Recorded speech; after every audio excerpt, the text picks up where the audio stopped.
എല്ലാവർക്കും നമസ്കാരം. ഇന്ന് ഞാൻ വന്നിട്ടുള്ളത് ഒരു അടിപൊളി ടൊമാറ്റോ കെച്ചപ്പിൻ്റെ റെസിപ്പി ആയിട്ടാണ്. കടകളിൽ കിട്ടുന്ന അതേ രുചിയിൽ നമുക്ക് വീട്ടിൽ ടൊമാറ്റോ കെച്ചപ്പ് എങ്ങനെ റെഡിയാക്കി എടുക്കാമെന്ന് നോക്കാം. റെസിപ്പിയിലോട്ട് പോകുന്നതിന് മുമ്പ് ഈ ചാനൽ ആദ്യമായിട്ട് കാണുന്നവരാണെങ്കിൽ ഒന്ന് സബ്സ്ക്രൈബ് ചെയ്ത് സപ്പോർട്ട് ചെയ്യാൻ മറക്കല്ലേ. ആദ്യം തന്നെ ഞാനിവിടെ ഒരു നോൺ സ്റ്റിക്ക് കടായി എടുത്തിട്ടുണ്ട്. അതിലേക്ക് ഞാനിവിടെ കട്ട് ചെയ്ത് വെച്ചിട്ടുള്ള ടൊമാറ്റോ ആണ് ആഡ് ചെയ്ത് കൊടുക്കുന്നത്.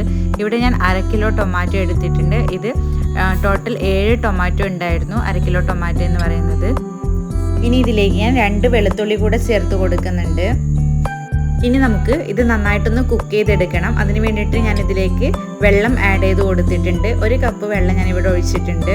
ഇനി ഇത് അടച്ചു വെച്ചിട്ട് നന്നായിട്ടൊന്ന് കുക്ക് ചെയ്തെടുക്കാം.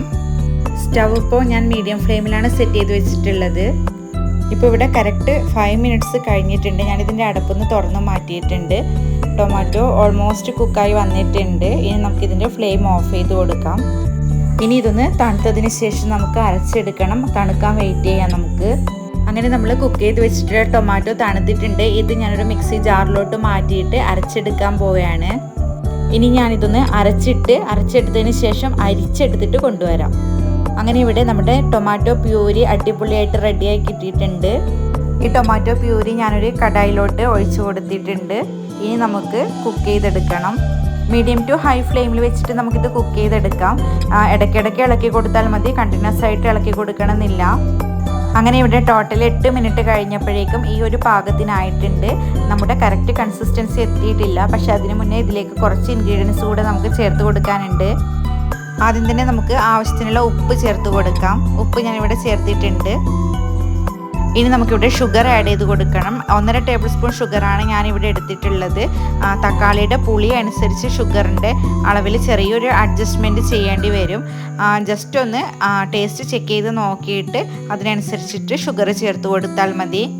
ഇനി ഞാൻ ഇതിലേക്ക് 1 ടീസ്പൂൺ കാശ്മീരി ചില്ലി പൗഡറാണ് ആഡ് ചെയ്ത് കൊടുക്കുന്നത്. കമ്പൽസറി അല്ല. കാശ്മീരി ചില്ലി പൗഡർ ഇല്ലെങ്കിൽ ഏകദേശം എരിവ് അനുസരിച്ചിട്ട് വളരെ കുറച്ച് നോർമൽ ചില്ലി പൗഡർ ആഡ് ചെയ്ത് കൊടുത്താൽ മതി. കാശ്മീരി ചില്ലി ആകുമ്പോൾ കുറച്ച് കളറ് കൂടുതൽ കിട്ടാൻ വേണ്ടിയിട്ട് ഞാൻ എടുത്തതേ ഉള്ളൂ. ഇനി ലാസ്റ്റ് ഇൻഗ്രീഡിയൻ്റ് ആണ് ആഡ് ചെയ്ത് കൊടുക്കുന്നത്. 1 ടേബിൾ സ്പൂൺ വിനാഗിരിയാണ് ഞാനിവിടെ ആഡ് ചെയ്തിട്ടുള്ളത്. ഈ സമയത്തൊക്കെ ഞാൻ ഫ്ലെയിം കുറച്ച് വെച്ചിട്ടാണ് ഉള്ളത്. ഇനി നമുക്കിത് കണ്ടിന്യൂസ് ആയിട്ട് ഇളക്കിയിട്ട് ഇതിൻ്റെ കറക്റ്റ് കൺസിസ്റ്റൻസി വരെ ഇളക്കി കൊടുക്കേണ്ടി വരും. അല്ലെങ്കിൽ ഇത് പെട്ടെന്ന് ഇനി അടിയിൽ പിടിക്കാൻ ചാൻസ് ഉണ്ട്. ഒരു 3 മിനിറ്റ് കൂടെ ഞാൻ കണ്ടിന്യൂസ് ഇളക്കിയിട്ട് ഈ ഒരു കൺസിസ്റ്റൻസിയിൽ എത്തിയിട്ടുണ്ട്. തിക്നെസ് കറക്റ്റ് ആണോ എന്ന് ചെക്ക് ചെയ്യണമെങ്കിൽ കുറച്ച് എടുത്തിട്ട് ഒരു പ്ലേറ്റിൽ വെച്ച് നോക്കിയാൽ മതി. അപ്പോൾ അത് നല്ല ഫ്ലോയിങ് അല്ലെങ്കിൽ നമുക്ക് മനസ്സിലാക്കാം കറക്റ്റ് ആയിട്ടുണ്ട് എന്ന്. അങ്ങനെ ഇവിടെ നമ്മുടെ ടൊമാറ്റോ കെച്ചപ്പ് റെഡി ആയിട്ടുണ്ട്. ഇനി നമുക്ക് ഏതെങ്കിലും ഒരു എയർ ടൈറ്റ് കണ്ടെയ്നറിലോട്ട് മാറ്റിയിട്ട് ഇത് സ്റ്റോർ ചെയ്ത് വെക്കാവുന്നതാണ്. ഇങ്ങനെ പ്രിപ്പയർ ചെയ്ത് വെച്ചാൽ നമുക്ക് സേഫായിട്ട് കുട്ടികൾക്കൊക്കെ കൊടുക്കാൻ പറ്റും.